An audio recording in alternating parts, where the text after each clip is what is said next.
Okay, so 3 things you need to know about stress. Number 1, stress and anxiety are not the same thing. They're totally related, but not the same thing.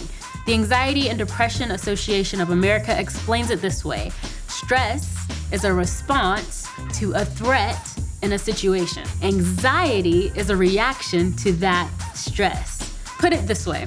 Say you're sitting in Algebra 2, minding your own negative b plus minus square root all over 2a, whatever kind of business, and out of nowhere, a lion jumps on your desk and tries to eat you. Safe to say that you are probably stressed. Okay, now say the next day and all weekend and every day after that, you can't bring yourself to go near that classroom and you can't focus because you keep replaying the lion jumping on your desk in your mind and you are more than stressed out. At this point, that's more like anxiety. Got it?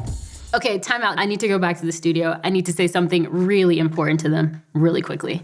Stress and anxiety are related, but they are not the same thing. Being stressed out does not mean that you have anxiety. Anxiety is actually a mental health disorder and it should be diagnosed by a professional. It's not your fault. If you're dealing with anxiety, it just means that your brain is processing the world in a different way, and you should really talk to an adult or someone who could help you. We just want to be really clear about that. Stress and anxiety are different, and you should seek the help that you need if you're dealing with anxiety. All right, number 2, the second thing you need to know about stress is that there are 4 main types of stress. The first type is called a crisis or a catastrophe. It's like a tornado or a war. The second type is a major life event. This can be a good thing or a bad thing, like graduation or moving or maybe even divorce. Then there's also the daily hassles, the ones we probably deal with every day. Again, these can be good things or bad things. Things like homework or grades or changing friend groups, parents arguing, or even sickness like I had. The fourth type is called ambient. It's a kind of stress we don't really think about because we just live with it, but things like the political climate or a war or pollution. All right, and the third thing you should know about stress is this. Stress affects your body big time. It affects your brain, it affects your heart, it affects your whole stomach and digestive system. In your brain, it causes fewer connections, and over time, your brain actually shrinks in size. And it's so exhausting for your brain to deal with stress that it lowers your ability to make really good decisions. Also, it affects your heart. If your heart was literally racing all the time, just think about it. It's just not a good thing. It raises your blood pressure, it changes how your blood vessels work, it constricts the flow, and things happen like heart attacks.